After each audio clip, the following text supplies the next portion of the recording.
nta muntu uhoraho, nta muntu udahinduka abaho, nta muntu ushobora byose abaho, nta muntu uzi byose abaho, nta muntu ubera hose icyarimwe. N'irihe tandukaniro riboneka hagati yo guhinduka no guhindura kw'Imana? Imana ntihinduka ariko irahindura, biratandukanye. Nitwa Vicarius Ufite, ni ukuvuga ngo mpagarariye Imana ku isi, sinshobora kwibesha, ndi intumwa y'Imana, ibyo mvuze bingana n'iby'Imana ivuze, nta wamvuguruza nk'uko utavuguruza Imana nanje nuko, kuko nyihagarariye ku isi yiha ubudahangarwa kuva muri 538 noneho n'abashimuta Icyubahiro Cy'Imana, ariko iherezo biba 666. Ufite ubwenge Nabare, kuko uwo mubare ari umubare w'umuntu, kandi uwo mubare ni 666. Iyo abantu bamaze kumenya ko Imana ihoraho kwidapfa, bakamenya ko ubwabo bapfa, bayiha icubahiro. Iyo abantu bamaze kumenya ko Imana idahinduka ariko bo ko bahinduka, bayiha icubahiro. Gusenga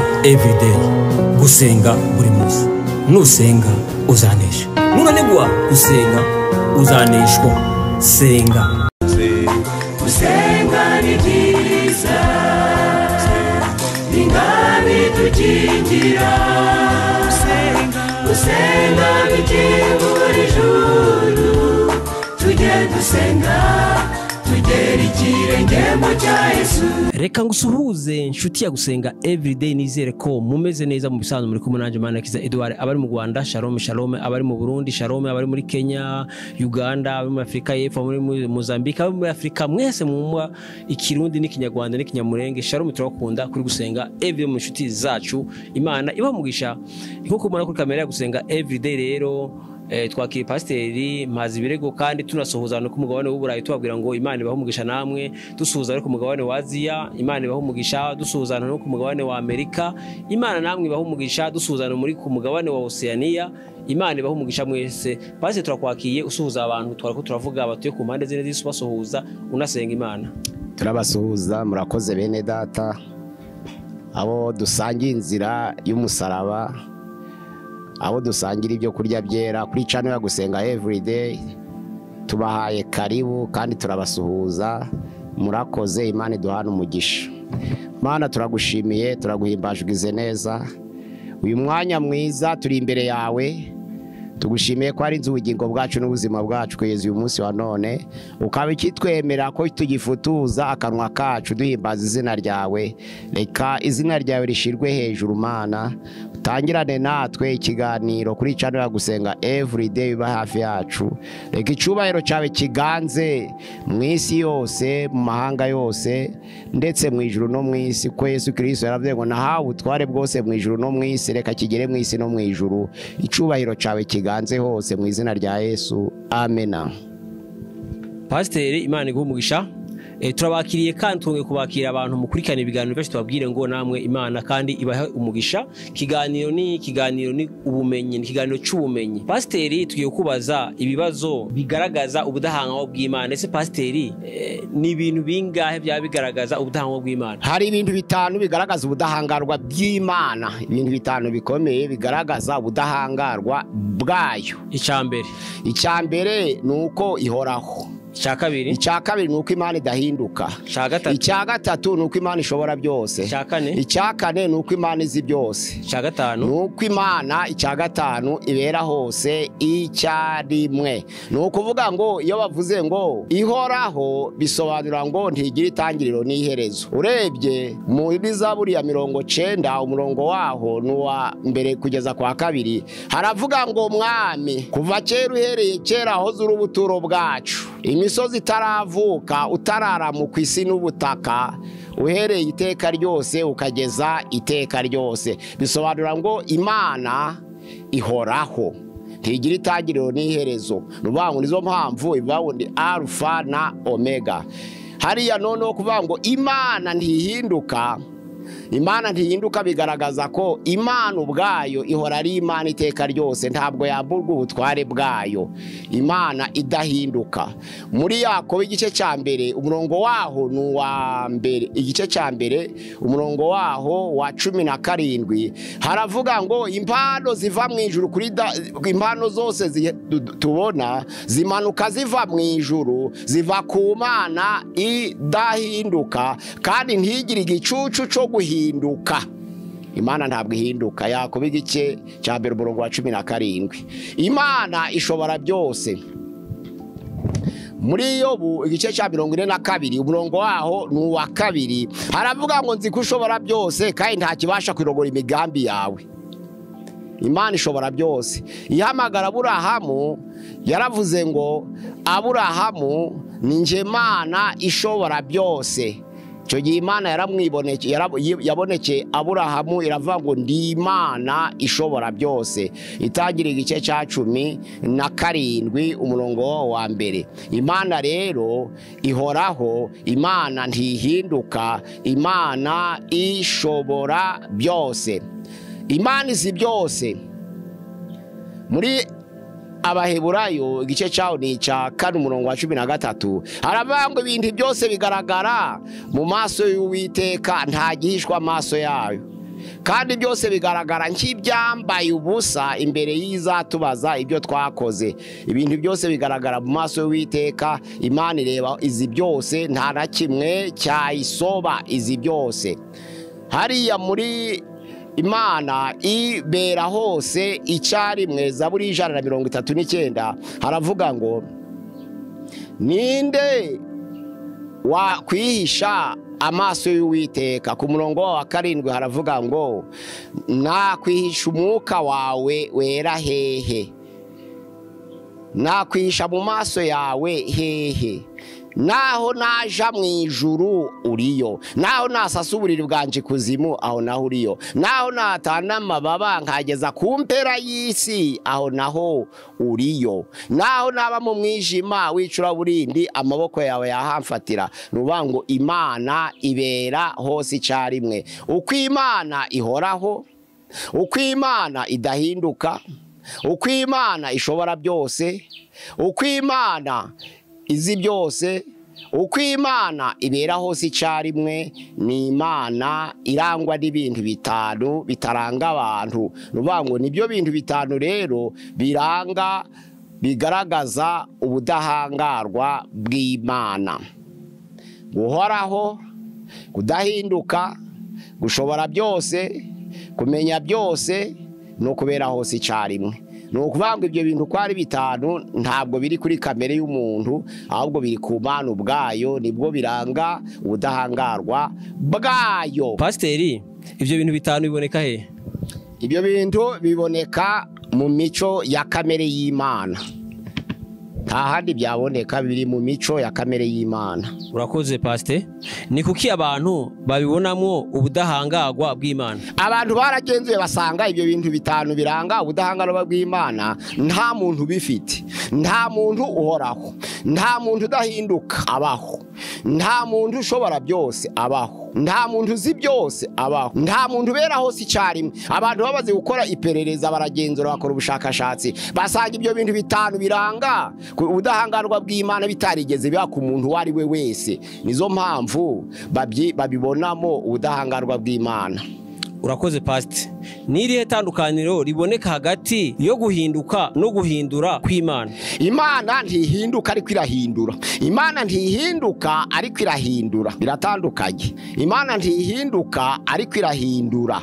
Bisobanura ngo Imana ntihindura kamere yayo ngo ihinduke umuntu, oya, ihora ari yayindi. Ariko guhinduraho imigambi y'umuntu ishobora gutuma n'Imana ihindura imigambi yayo. Urugero, Ingoma ya 2 ni ibice 7 umurongo wawo 13 haravuga ngo nindamuka nshinze ijuru imvura ntigwe, kohereza inzige zikarya imyaka y'igihugu, kohereza mu migiga mu bantu ikabatsembatsemba, ariko abantu bitira izina ryanje nibaca bugufi bagasenga bagashaka mu maso hanje, nanje nzivuguruza ndi mu ijuru, nzahindura maze mbakirize igihugu. Bisobanura ngo iyo Imana yafashe umwanzuro wo kurimbura abantu bagaca bugufi, irahindura ariko ntihinduka.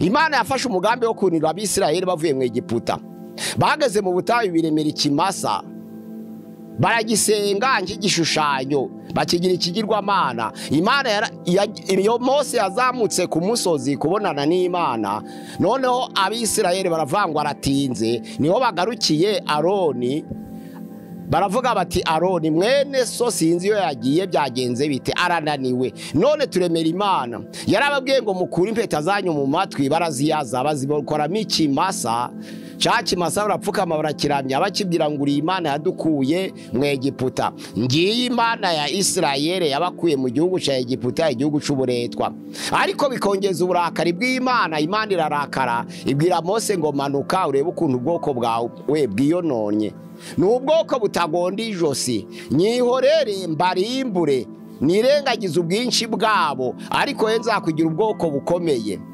ariko Mose aravuga ati ni iki gitumye urakarira ubwoko bwawe wakuje amaboko akomeye mu gihugu cya Egiputa ari ijambo ry'Imana ravuga ngo Mose aratakamba Imana yari yagambiriye kurimbura abisirayeli kuko baramije ikigirwamana biremeye ikimasa bakacita Imana yabakuye mu Egiputa bakibagirwa ibitangaza Imana yakoreye mu rugendo bakibagirwa ibitangaza n'ibimenyetso Imana yakoreye imbere ya Farawo ako kanya gato barahinduka baribagirwa none batangira kuramya ikigirwamana bacita Imana yabakuye mu Egiputa ahangaha noneho rero bikongeza uburakari bw'Imana ijambo ry'Imana riravuga ngo Mose aratakamba aravuga ngo Mana ni iki cyatuma uvugisha abanyegiputa ngo kubakura ino kubarimburira mu misozi miremire icyo cyatumye Imana ibakura ino ivuguruze uburakari bwawe ijambo ry'Imana riravuga ngo Imana yivuguruza uburakari bwayo iracogora irahindura ntiyabikirimbura abisirayeli bisobanura ngo Imana ntihinduka ariko irahindura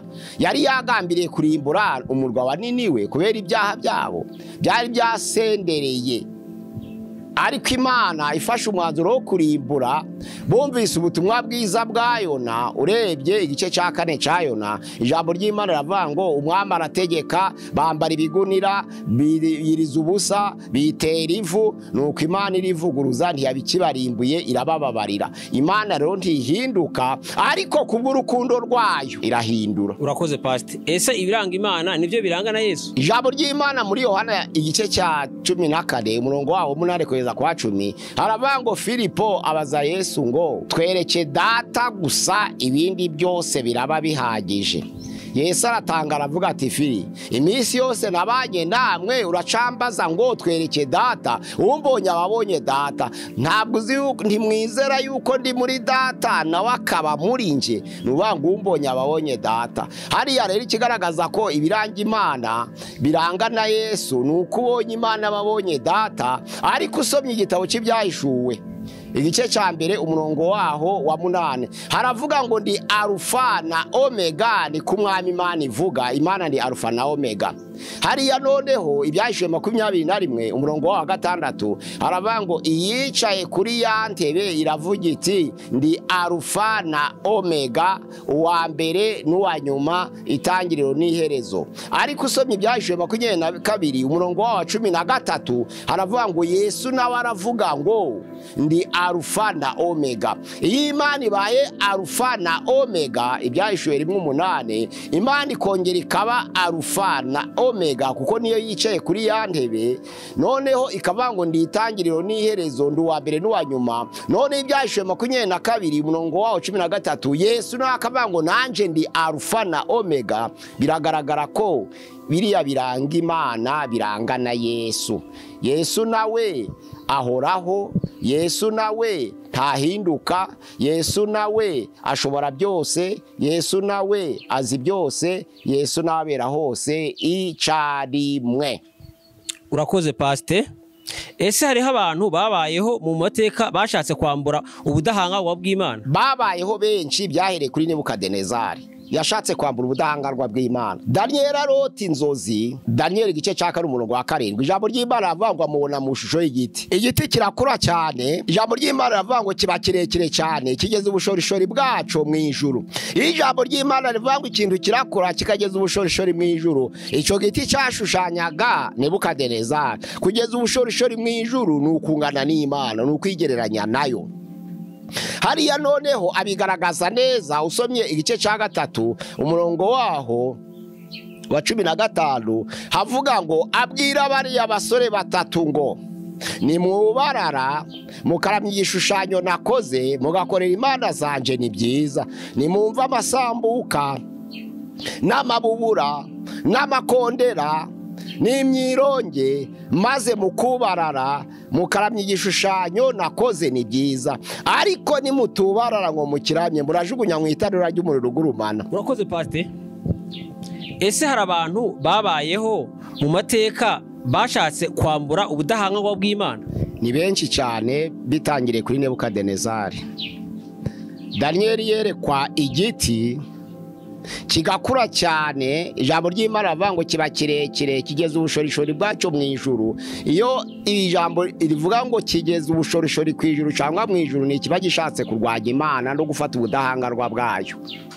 No ku munara w'Ibabeli byarabaye, abantu bagashaka kwiyubakira inzu y'amatafari ngo izamuke ibe ndende igere ku ijuru. Burya kuvuga ngo kugera ku ijuru ni ugushaka kwambura ubudahangarwa bw'Imana. Nebukadinezari rero ashushanywa n'igiti. Igice cya 4 murongo wa 7 n'uwa 8 havuga ngo igiti kirakura kiba kirekire cyane kigeze ubushorishori bwacyo ku ijuru, bisobanura ngo gishaka kwigereranya n'Imana. Byaje kugaragara rero mu gice cya 3 murongo wa 15 aho yari yaremye igishushanyo ategeka abantu bose ko bubarara imbere yacu bakakiramya. Ijambo ry'Imana riravuga ngo nimwumva amabubura, amasambuka, amakornemize, imyironge, maze mukubarara ni byiza, ariko nimutubare imbere y'igishushanyo nakoze, ako kanya muraterwa mu itanura ry'umuriro ugurumana. Ijambo ry'Imana yararekure yango mbese Imana izabakiza amaboko yanje izava he? Mbese Imana izabakiza amaboko yanje izaturuka he? Yarashaka kugaragaza ko ari ufite amaboko kurusha byose, yarashaka kwerekana ko ashobora byose, yarashaka kwerekana ko azi byose. Ariko ku bice 3 murongo wa 28 kugeza kwa 29 hari ijambo rivuga ngo nono ndemeye. Imana iramwemeza, aravuga ngo Imana yabasadurake na Meshake na Abednego niyo Mana burya nziza, nirokora igakiza. Izindi mana zose ari ibigirwamana byo ku isi yose ni ibigirwamana nyine, ubwo mbese ni Imana ariko ni za kadogo. Nirengagije Imana yanjye, kandi Babuloni yari igifite imana nyinshi, ariko ndabanga Imana ikomeye ni iriya ya Saduraka na Meshake na Abednego. Yari yashatse kwigereranya, yari yambuye ubudahangarwa bwayo, ariko nyuma aza kwemezwa ko burya atari ushobora byose. Hariya rero Nebukadinezari yaragerageje ariko ntiyabigezeho. Uwitwa Herode arabigerageza. Ibyakoze n'intumwa ni igice cyaho cya 12 murongo wa 21 kugera 23 aganiriza abaturage, baricara baramwumviriza. Abaturage baratangara bati noneho byahindutse pe, uyu munsi iri jwi ntabwo ari iry'umuntu, noneho ni iry'Imana. Ntiyababuza ngo ababwira to yanje ndi umuntu, Imana ni Imana igira ijwi ryayo, ahubwo arishima ko yageze ijwi rimeze nk'iry'Imana. Ijambo ry'Imana ravuga ngo bikomegeza uburakari bw'Imana, marayika w'Imana araza aramukumbanya, ajoginyo umwuka urahera. Ubwo ni umuntu wa kabiri wagerageje kwambura ubudahangarwa bw'Imana, gushimuta icyubahiro cy'Imana. Uwa gatatu wabikoze ni uwitwa Papa Vigile. Yayoboye muri 534 kugeza muri 555. Ubwo aya magambo yayavuze muri 538 aho yavuze ngo yiyambitse ubudahangarwa, ntashobora kwibesha ari mu rusengero rwera rwa Bazilike Saint Pierre. None aravuga ati sinshobora kwibesha, ndi intumwa y'Imana, ibyo mvuze bingana n'iby'Imana ivuze, nta wamvuguruza nk'uko utavuguruza Imana nanje nuko, kuko nyihagarariye ku isi, nitwa Vicarius Fili Idei, nukuvuga ngo mpagarariye Imana ku isi. Papa ni intumwa y'Imana, ntashobora kwibesha ari mu rusengero rwa Bazilike de Saint Pierre. Yihudahangarwa kuva muri 538, noneho n'abashimuta icubaro cy'Imana, ariko iherezo biba 666. Yashatse kuba 7 Imana iranga ngo ntawe uzangana nanje, arongera ashaka kuba 7 Imana iranga ngo ntawe uzangana nanje, arongera ashaka kuba 7 Imana iranga ngo ntawe uzangana nanje, iba 666. Kandi ngo ufite ubwenge Nabare, kuko uwo mubare ari umubare w'umuntu, kandi uwo mubare ni 666. Yashatse kunganya n'Imana, ashimutse icubahiro cyayo n'ubutware bwayo, biramunanira, yaragerageje. Undi wagerageje ni witwa Inosa wa gatatu, yabaye mu mwaka w'1215. Aravuga ngo niwe muhuza wenyine w'Imana n'abantu, nta wundi, nta muntu ushobora kugera ku Mana atanyuze kuri Inosa wa gatatu. kuko niwe uhuza Imana n'abantu. Byabaye mu 1215 nyuma ya Yesu. Aravuga ati ni njyewe muhuza w'Imana n'abantu, nta handi wanyura ngo ugere ku Mana utanyuzeho, ni njyewe. Nawe ashimuta icyubahiro cy'Imana, afata ubudahangarwa bwayo, nawe biramunanira. Undi wa gatanu washimuse icyubahiro cy'Imana akakinyaga ni uwitwa Leo wa 13 mu mwaka w'1894. aravuga ngo njyewe Leo wa 13 hari kuri tariki 20 z'ukwezi kwa gatandatu 1894. aravuga ngo njyewe nshobora kufite ubushobozi muri nge bwo kubabarira ibyaha, kandi kubabarira ibyaha ni uruhare rw'Imana na Yesu gusa, nta wundi wababarira ibyaha. Ariko Leo wa 13 aravuga ati ninje, mwe gushakira handi, niba mushaka kubabarira ibyaha mushakire kuri nje, mbabarira ibyaha. Leo wa 13 yarabivuze tariki 20 z'ukwezi kwa gatandatu 1894. abo rero bashatse gushimuta ngo bihe icyubahiro cy'Imana, bayambura ubudahangarwa bwayo, baratsinzwe. Baragerageje, Nebukadineza aragerageza aratsindwa, Herode aragerageza aratsindwa, Vigile aragerageza aratsindwa, Inoso wa gatatu aragerageza aratsindwa, Leo wa 13 aragerageza aratsindwa. Abagerageje gushimuta kw'ibicubahiro cy'Imana bose baratsinzwe. Imana niyo yonyine irangwa na biriya bintu bitanu ubwayo yonyine. Urakoze pastor. Kumenya ubudahangarwa bw'Imana bimariye iki abakirisitu? Birakibamariye icyambere nukumenya ko hari ibyo tudafite biri ku Mana tukayicubahiro. Urebye mu Migani igice cya 25:3 haravuga ngo icubahisha Imana nuko ikinga ibintu, nico kihicubahiro. Iyo abantu bamenye ro ko Imana ihoraho bakabazi ko badahoraho, kuko urebye hariya muri Yakobo igice cya mbere umurongo waho wa 17, na hariya muri igice cya mbere umurongo waho wa 17, hariya muri Timoteyo ya mbere igice cya mbere naho umurongo wa 17 haravuga ngo umwami nyiribihe kandi udapfa. Iyo abantu bamaze kumenya ko Imana ihoraho kwidapfa, bakamenya ko ubwabo bapfa, bayicubahiro. Iyo abantu bamaze kumenya ko Imana idahinduka ariko bo ko bayicubahiro, kuko hariya muri Yakobo igice cya mbere umurongo waho ni wa 17 haravuga ngo kugira neza kwiza n'impano y'Imana byose bituruka mu ijuru, kandi bikaturuka kuri Se w'imico udahinduka kandi utagira n'igicucu cyo guhinduka. Iyo umuntu amaze kumenya ko Imana idahinduka, yuko ahinduka yicubahiro. Iyo umuntu amaze kumenya ko adashobora byose ariko ko Imana ishobora byose, ayicubahiro.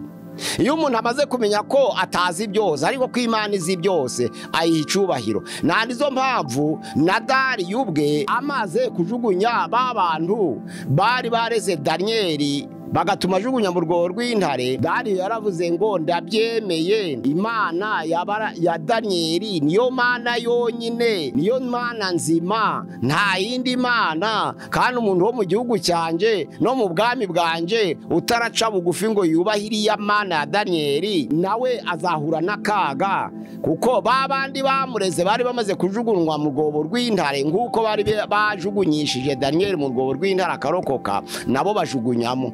Ategeka ko umuntu wo mu gihugu cye yahitamo guhunga cyangwa akabana nawe ari uko yubasha Imana ya Daniel. Nuvuga ngo abantu bose n'abashatse kwigereranya n'Imana bagera nyuma bagasanga Imana iruta imana zose, bagasanga Imana iruta byose. Abashatse gushimuta icyubahiro cy'Imana bakamwosha ngo tubazasenga indi Mana uretse Dariyo mu minsi 30 akabyemera ntababuze, nawe byaje kumubera akaga. Niho yategetse ngo abantu bose bo mu gihugu cye bubahe Imana ya Danieli. Narizo mpamvu abantu bifite akamaro. Kubera iki? Kubera iyo babonye ko Imana iba hose, bakamenya ko Imana idahinduka, bakamenya ko Imana ihoraho, kandi bakamenya ko bari abantu bapfa, kandi bagapfa bakajoginyo, barayubaha bakayicubahiro cyayo. Ahangaha rero abantu bigize ibidahangarwa, uturutse kuri Hitler yigize umuntu udahangarwa, yaba Napoleon n'abandi benshi bafashe ubudahangarwa bashaka kwambura icubahiro cy'Imana. Bose Imana yabacishije bugufi, imaze kubacisha bugufi baragwa bajoginyo, ndetse bahinduka ivu basubira mu butaka. Nta muntu n'umwe wafata icyubahiro cy'Imana kuko Imana yihoraho. Ntabwo Imana izapfa ngo ibore, ntabwo Imana izigera na rimwe icogora, ariko abantu bose bishira hejuru barapfa bakabora bakajogya inyo. Nizo mpamvu Nebukadinezari bavuze ngo nawe uraguye, bamushushanya mu shusho ya Satani ngo uraje nawe ubaye nkatwe, nawe ubaye umunyantege. Ko bari bazi ko Nebukadinezari yari yavuze ngo ni Imana, afite ubudahangarwa. Nizo mpamvu uretse Imana yonyine irangwa na biriya bintu bitanu byubaka ubudahangarwa bwayo: guhoraho, kudahinduka, ushobora byose, kumenya byose, kubera hose icyarimwe. Nta bantu banganya nabyo iteka ryose, nta bantu bazabigeraho. Icyo bitumarira rero twese nugira ngo tubimenye, duce bugufi imbere yayo. Noneho muri Zaburi ya 50 umurongo wa 21 haravuga ngo ibyo urabikora nka kwihorera, ukibwira ko mpanye nawe. Abantu bose bishira hejuru bakibwira ko bahwanye n'Imana. Abantu bose bakizamura bakazamura icyubahiro cyabo bakagira ngo bahwanye n'Imana, ariko Imana ikabacisha bugufi, ikabereka ko ari abantu bapfa, ikabereka ko ari umukungugu, bagapfa bagasubira mu butaka, maze abantu bagaha Imana icyubahiro ati koko Imana yonyine niyo yonyine ihoraho. Ikiganiro ni menya ibintu bitanu bigaragaza ubudahangarwa bw'Imana. Tubashimire tubabwire ngo Imana ibahumugisha. Tubashimire abantu bakazasubscribe cyangwa kuzabone, abantu bazabana twumvira tubabwire ngo Imana ibahumugisha. Nawe ushobora gukora bwa mbere gusenga everyday tugusaba kandi subscribe, gukora sabone, no muri comment muze mwandikamo bose niba byabashimishije, mwandikemo muri comment cyangwa muri commentaire mwandikemo bose. Sinzi ko ari ikintu wakongeraho kuri channel ya gusenga everyday. Murakoze kudukurikira. Nimero ya WhatsApp ni 078 669 669 078 kuri channel ya gusenga everyday. Murakoze, Imana duhana umugisha. Murakoze cyane. Reka tubashimire tubabwire ngo Imana ibahe umugisha. Reka tubashimire ko muza mubana natwe mu biganiro. Ikiganiro ni menya ibintu bitanu bigaragaza ubudahangarwa bw'Imana. Pastor turagushimiye. Kiganiro nawe ubutaha. Shalom shalom. Shalom. Senga everyday, gusenga buri munsi. Nusenga uzanesha. Nunanigwa gusenga uzaneshwa. Senga.